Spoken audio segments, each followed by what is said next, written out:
Okay, so in this example we're being asked, find the equation of the quadratic in standard form with a vertex of 2, negative 3.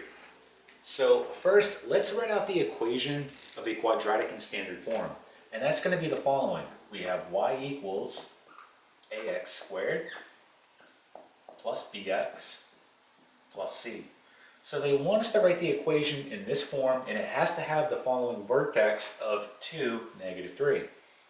So, in order to do this problem, not only do you need to know standard form, but you also need to know vertex form, and that's going to be the following, which is y equals a and then x minus h squared plus k. And we have talked about vertex form in the past. H and k, that's going to be your vertex. So for example, if I take this point here, I can just write h and k. So h is the x value of your vertex, and k is going to be the y value of your vertex. So what I'm simply going to do here is I'm going to put this into vertex form, and then I'm going to expand it out. Because when you expand out vertex form, you're going to be left with standard form. Alright, so for example, I have the following. I'm going to have y equals a and then x. My h is going to be 2, so minus 2 squared, okay? And then my k is going to be negative 3. Now we have an issue. Before we can expand this out, I have this a. Well, what is that a going to be? Now you can call this a whatever you want. That a is going to be a vertical stretch or compression. It can also represent a reflection if it's negative.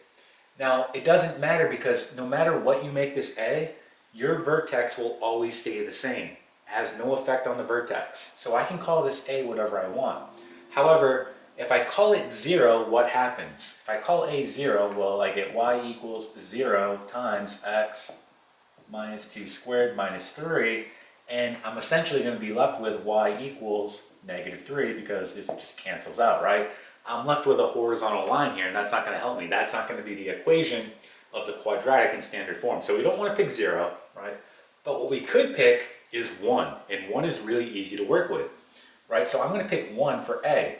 Again, it doesn't matter what you pick. It's not going to have an effect on your vertex, okay? So you can pick whatever you want. Again, just don't pick 0.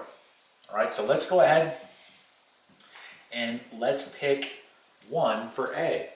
So I don't even have to write it, because it's just going to be 1. So for example, I'm going to have y equals x minus 2 squared minus 3.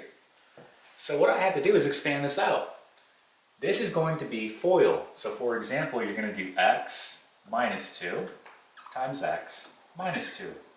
Right? You're going to do first, outside, inside, last. So first I get x squared. Outside I get minus 2x. Inside minus 2x.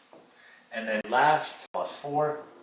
We can combine our like terms now here and here. This gives me x squared minus 4x plus 4.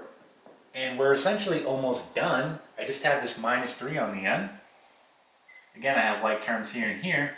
So I can write my final answer now in standard form. It's going to be y equals x squared minus 4x.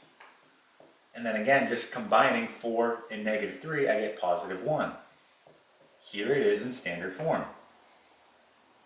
So this is the equation of the quadratic in standard form that has the following vertex, 2, negative 3.